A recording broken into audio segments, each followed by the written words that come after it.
Hello friends, here Kanika. I welcome you all to our YouTube channel Dream Physics.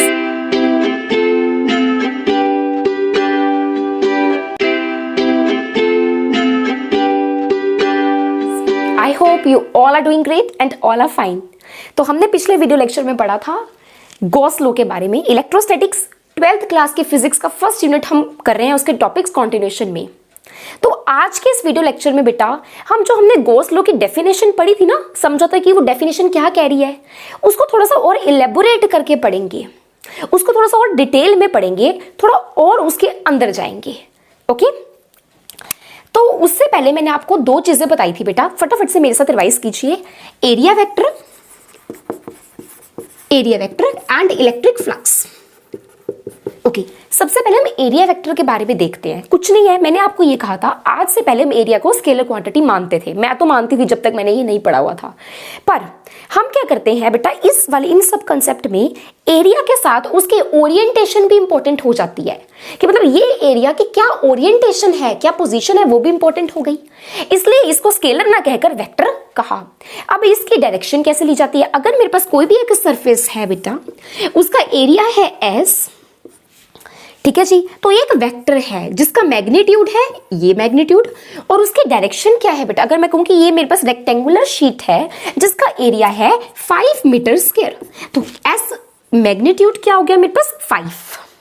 ठीक, अब इसकी direction क्या होगी, जो ये एरिया है उसके ऊपर जो परपेंडिकुलर होगा वो होगी डायरेक्शन इस एरिया वेक्टर की। मतलब जो एस वेक्टर है उसका मैग्नीट्यूड जो होगा वो होगा area of that surface, and direction क्या होगी, it is along perpendicular to this surface. मतलब अगर ये मार्कर इस सरफेस के परपेंडिकुलर पड़ा है बेटा, सॉरी, ये मार्कर इस सरफेस के परपेंडिकुलर पड़ा है तो ये डायरेक्शन होने वाली है एरिया वेक्टर की। अगर मैं यहां पर बोलूं कि N cap is a unit vector whose direction is perpendicular to this surface, so इसकी डायरेक्शन क्या होने वाली है, एन कैप के अलोंग। क्यों, क्योंकि ये एरिया वेक्टर जो है वो इस एरिया के परपेंडिकुलर होता है। ओके जी, चलो जी, ये हो गया हमारा एरिया वेक्टर के बारे में। इसके बाद हमारे पास आता है बेटा इलेक्ट्रिक फ्लक्स, कि हम इलेक्ट्रिक फ्लक्स से क्या समझते हैं। हमने ये सब पढ़ रखा है, बस एक थोड़ा सा और पॉलिश करने की जरूरत है इसको, क्योंकि बहुत इंपॉर्टेंट कंसेप्ट है। इलेक्ट्रिक फ्लक्स से हम क्या समझते हैं, वो ये कहता है, इलेक्ट्रिक फ्लक्स क्या होता है कि अगर मेरे पास कोई भी एक सरफेस है और वो सरफेस इलेक्ट्रिक फील्ड लाइंस में रखा हुआ है बेटा, किस में रखा हुआ है, इलेक्ट्रिक फील्ड लाइन से। हमें कोई लेना देना नहीं है कि इलेक्ट्रिक फील्ड लाइंस कैसे पैदा हो रही है, कौन से चार्जेस इनको बना रहे हैं, इसका सोर्स क्या है, हमें नहीं पता। हमें बस ये पता है कि हमारे पास इलेक्ट्रिक फील्ड लाइंस है और हमारे पास उन इलेक्ट्रिक फील्ड लाइंस के इन्फ्लुएंस में एक सरफेस पड़ा है। ठीक, अब वो सरफेस, जैसे ये मैंने आपको कहा था, मान लो ये इलेक्ट्रिक फील्ड लाइंस है बहुत ज्यादा, यहां से बिल्कुल स्ट्रेट जा रही है फ्रॉम राइट टू लेफ्ट, और बीच में मैंने उसके सर्कुलर रिंग रख दी। Circular ring is also an electric it is also an surface. Okay, अब ये देखो, ये हमारी लाइंस जा रही है। अब ये सरफेस ऐसे भी पड़ा हो सकता है, such that the lines are crossing perpendicular to this surface, या फिर ये ट्विस्टेड भी पड़ा हो सकता है।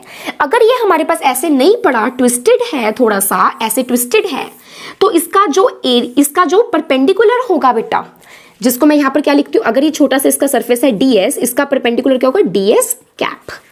इस छोटे से सरफेस के ऊपर ये परपेंडिकुलर है और ये इलेक्ट्रिक फील्ड लाइन की डायरेक्शन है, तो इनके बीच का जो एंगल है वो अगर थीटा है, ठीक है, थीटा किसके बीच का एंगल है बेटा, इलेक्ट्रिक फील्ड लाइंस और इस सरफेस का जो छोटा सरफेस लिया जिससे मैं फ्लक्स निकाल रही हूं, समझा कि उस सरफेस पर परपेंडिकुलर, उनके बीच का अगर एंगल थीटा है तो इलेक्ट्रिक फील्ड लाइन का कंपोनेंट इस सरफेस के परपेंडिकुलर, मतलब इलेक्ट्रिक फील्ड लाइन का कंपोनेंट इस ds के अलोंग क्या होगा, अगर इनके बीच का एंगल थीटा है, हमें रिजॉल्व करना तो आता है, that will B e cos theta. मतलब ds के अलोंग, मतलब इस छोटे से एक सरफेस के परपेंडिकुलर के अलोंग कौन सी इलेक्ट्रिक फील्ड है, e cos थीटा। पर अगर ये सीधा पड़ा है तो ये इलेक्ट्रिक फील्ड और यही इलेक्ट्रिक फील्ड और यही सरफेस, उनके बीच का एंगल क्या होगा, 0, अगर ये बिल्कुल सीधा पड़ा है। बट अभी कैसा पड़ा है, ट्विस्टेड। क्योंकि अभी ये ट्विस्टेड पड़ा है बेटा, जिसकी वजह से इसका इस छोटे से सरफेस का जो परपेंडिकुलर है वो थोड़ा सा ट्विस्ट हो गया, और वो ट्विस्टेड ds कैप के साथ जो e एंगल बना रहा है दैट इज अ थीटा। तो e का कंपोनेंट इस ds के लोंग, ds कैप के लोंग, मतलब इस e का कंपोनेंट इस छोटे से सरफेस के परपेंडिकुलर के अलोंग क्या है, e cos थीटा। और इलेक्ट्रिक फ्लक्स क्या होता है, how many electric field lines are crossing through this surface when it is placed in external electric field. वो कौन सी लाइंस होनी चाहिए, that are crossing perpendicular to this surface, इस सरफेस के परपेंडिकुलर जाने वाली, मतलब इस सरफेस का जो ds कैप है, s कैप है, उसके परपेंडिकुलर जाने वाली, इस सरफेस के परपेंडिकुलर जाने वाली कितनी इलेक्ट्रिक फील्ड लाइंस हैं, वो होता है electric flux of this surface. और मैथमेटिकली हम इसको फाई से रिप्रेजेंट करते हैं, और इसको लिखते कैसे हैं, this is given by electric field. अब क्योंकि मैं इस छोटे से एंगल का, इस छोटे से सरफेस का फ्लक्स निकाल रही हूं, इसलिए मैं इस फाई को डी फाई लिख दूंगी, स्मॉल फ्लक्स या flux through a small surface, through a small area. Okay, so that will be equals to E the electric flux through, इस सरफेस के परपेंडिकुलर इलेक्ट्रिक फ्लक्स क्या होगा, that is a E cos theta. It is not E जो है वो तो given है, इसके परपेंडिकुलर क्या है, ई का इसके perpendicular component that is E cos theta into area that is ds।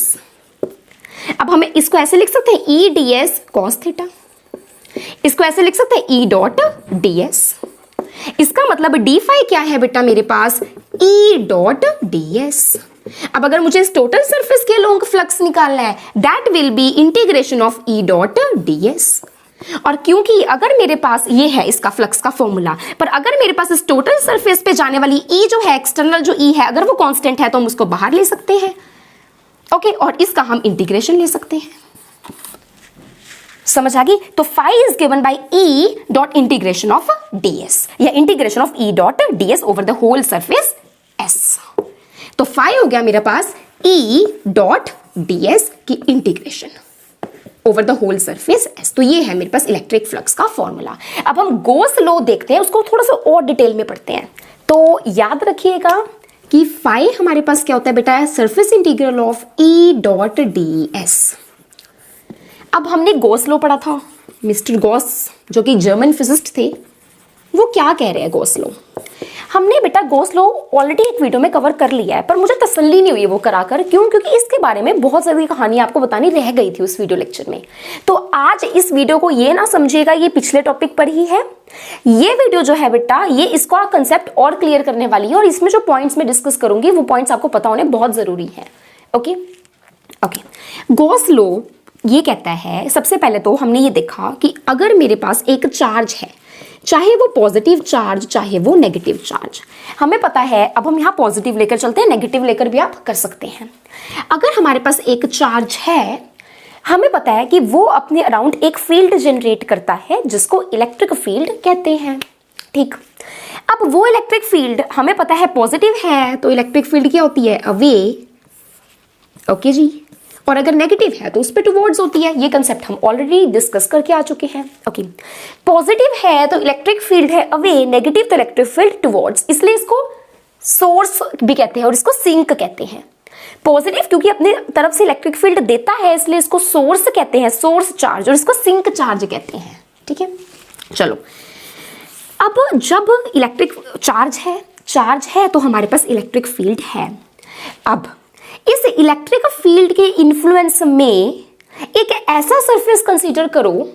अब आपने क्या करना है, अपने दिमाग में एक ऐसा सरफेस सोचना है जो कि इस इलेक्ट्रिक फील्ड के प्रभाव में है, मतलब उसमें से ये इलेक्ट्रिक फील्ड गुजर कर जा रही है, और ये चार्ज उसके अंदर बैठा हुआ है, सरफेस के अंदर बैठा हुआ है। मान लो वो मैंने यहां पर एक क्यूब कंसीडर कर लिया। क्या कर लिया बेटा, एक क्यूब कंसीडर करो, एक क्यूब कंसीडर कर लिया।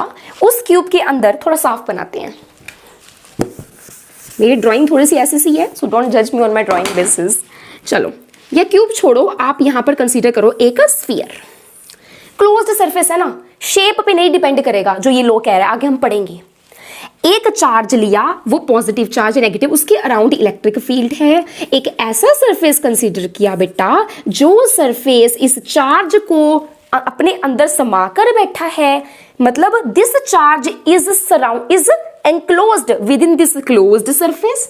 क्लोज्ड माने कि एक 3 डायमेंशनल सरफेस जहां कहीं से खुला नहीं है, इट इज क्लोज्ड। जैसे क्यूब, उसकी सारी साइडें बंद, एक स्फीयर, एक बॉल, वो कहीं से खुला नहीं है, उसको कहेंगे क्लोज्ड सरफेस। और इस क्लोज्ड सरफेस को बेटा गॉसियन सरफेस भी कहते हैं। अभी हम पढ़ेंगे क्या कहते हैं इसको, गॉसियन सरफेस। इस क्लोज्ड सरफेस को हम गॉसियन सरफेस भी कहते हैं। ओके जी, गॉसियन सरफेस माने कि एक ऐसा सरफेस जो 3 डायमेंशनल है और जो क्लोज्ड है। ठीक, और इसके बारे में प्रॉपर्टी हम बहुत सब कुछ पढ़ेंगे। अभी पहले गॉस लॉ के बारे में बात करते हैं, इसको नाराज नहीं कर सकते। एक ऐसे चार्ज के अराउंड हमने सरफेस ले लिया जो कि इसकी इलेक्ट्रिक फील्ड के प्रभाव में भी है और इस चार्ज को भी अपने अंदर समाये हुए। ऐसा तो नहीं है कि प्लस क्यू इसके बाहर है या प्लस क्यू इसके बाउंड्री पर है, ना ही तो वो चार्ज इसकी बाउंड्री पर है, ना ही तो वो चार्ज बाहर है, वो चार्ज इसके अंदर है। ठीक, तो ये गॉस लॉ कहता है कि एक, अब हमें पता है कि इस चार्ज की इलेक्ट्रिक फील्ड के प्रभाव में है ये सरफेस। इसका मतलब इस सरफेस से गुजरने वाली कुछ इलेक्ट्रिक फील्ड लाइंस है, मतलब इस सरफेस का अपना कुछ फ्लक्स है। फ्लक्स क्या होता है, एक सरफेस के परपेंडिकुलरली जितनी इलेक्ट्रिक फील्ड लाइंस जाती हैं वो होता है इलेक्ट्रिक फ्लक्स। क्योंकि ये इलेक्ट्रिक फ्लक्स, ये अपना हमारा जो क्लोज्ड सरफेस हमने कंसीडर किया वो हमारा इसके प्रभाव में है, मतलब इसके अंदर से भी इलेक्ट्रिक फील्ड लाइंस गुजर रही है ना, तो इसका भी अपना कुछ फ्लक्स होगा। वो फ्लक्स क्या होगा, मैथमेटिकली वो फ्लक्स क्या होगा, वो हमें बताता है गॉस लॉ। ये कहता है कि जो फ्लक्स हमारे पास है और कैसे सरफेस होना चाहिए, क्लोज्ड सरफेस का फ्लक्स, वो क्या होगा, it is simply charge net जो उसके अंदर है।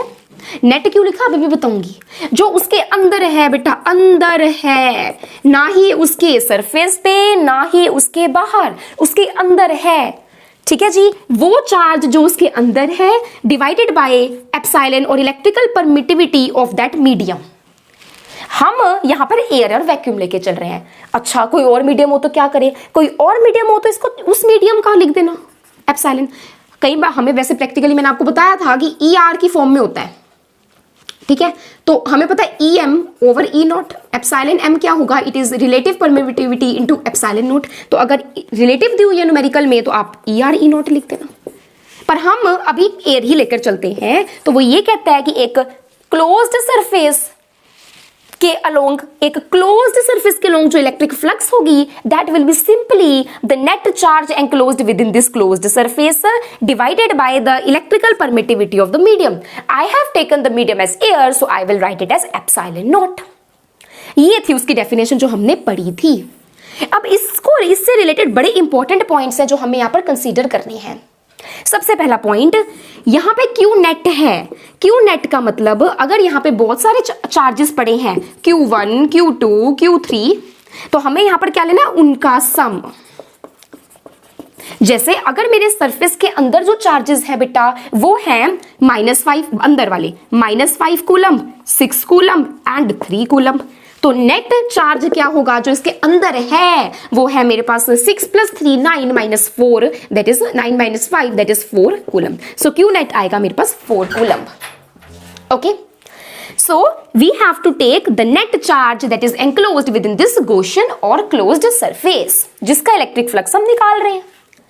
दूसरी बात देखिए जरा, दूसरी बात वो ये कहता है कि इस Gaussian सरफेस का साइज पे कुछ भी डिपेंड नहीं करता। कैसे नहीं करता, देखिए, मतलब साइज पे फ्लक्स डिपेंड नहीं करती। कैसे नहीं करती, लेट अस सी दैट।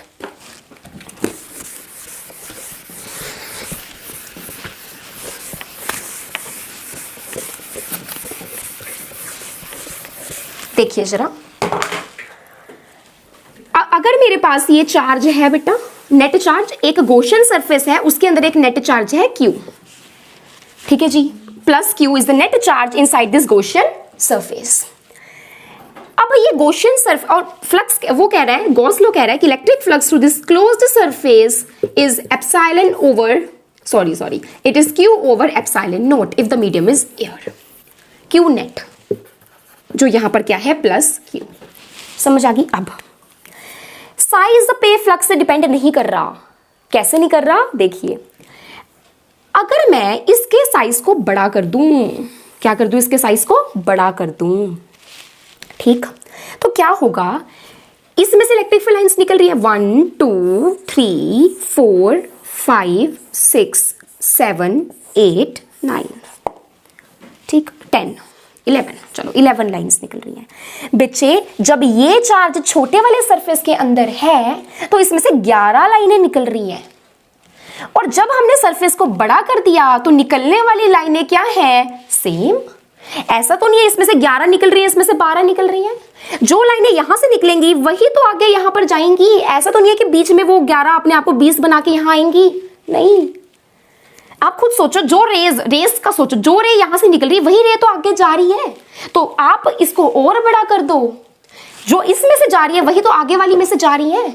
और फ्लक्स क्या होता है, किस चीज का मेजरमेंट होता है, कितनी इलेक्ट्रिक फील्ड लाइंस जा रही हैं। तो क्योंकि इसमें से जाने वाली electric field line is same as that of इसमें से जाने वाली इलेक्ट्रिक फील्ड लाइन, तो flux is a constant for both of, is same for both of them. मतलब flux does not depend upon the size of closed surface और Gaussian surface. ये हमारा second point था बेटा। गोसलो भी तो ये कह रहा है, कहीं साइज आया, वो तो कहता है फाई निकालने के लिए चार्ज जो पता होना चाहिए और एप्सिलॉन परमिटिविटी पता होनी चाहिए उस मीडियम की।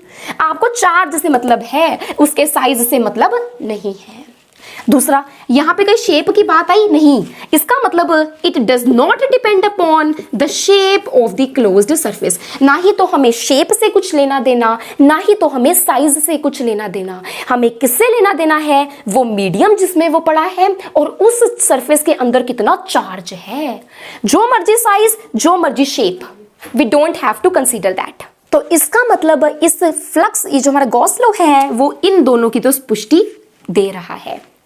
तीसरी बात बड़ी ही ज्यादा इंपॉर्टेंट और इंटरेस्टिंग, मैं यहां पर कह रही हूं ये चार्ज उसके अंदर होना चाहिए। तो बड़ी बेसिक से अंडरस्टैंडिंग आती है कि बेटा अगर ये चार्ज Q1 है इस सरफेस के अंदर, जो कि एक क्लोज्ड 3D सरफेस है, मतलब एक गॉसियन सरफेस है, बाहर उसके चार्ज है Q2, तो इलेक्ट्रिक फील्ड इसके अराउंड इलेक्ट्रिक फील्ड, इसके भी तो अराउंड इलेक्ट्रिक फील्ड, तो ये इसके अंदर वाले को ही क्यों, मतलब इसमें से जो हम यहाँ पे फ्लक्स जो है, मतलब कितनी इलेक्ट्रिक फाइलें इसमें से जा रही हैं, वो तो इसकी भी तो जाएंगी।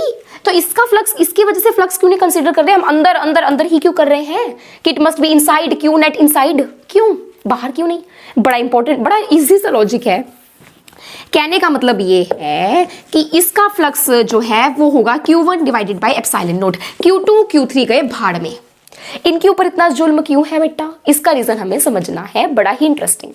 देखो, कोई चार्ज अगर इसके बाहर है उसका फ्लक्स नहीं होता कंसीडर। देखिए, मान लीजिए यहां पर एक छोटा सा सरफेस है जिसको मैं ds कह रही हूं, यहां पर एक छोटा सा सरफेस है इसके अपोजिट होएगा जिसको मैं ds कह रही हूं।